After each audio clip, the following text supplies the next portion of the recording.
Tatlong volcanic earthquakes ang naitala sa Taal Volcano sa nakalipas na 24 oras. At ayon po yan sa huling update ng PBOX nitong Miyerkules Santo.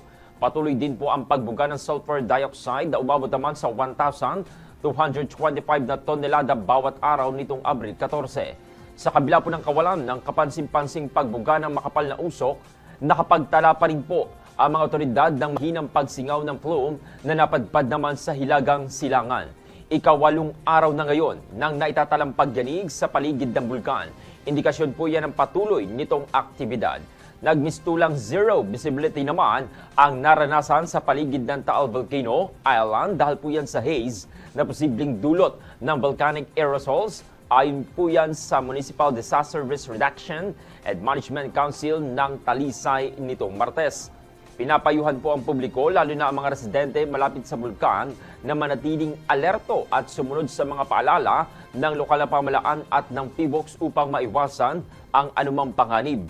Patuloy naman ang monitoring ng mga ahensya sa galaw ng naturang volcano.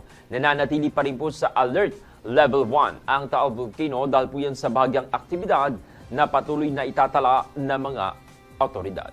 Good morning, Batangas.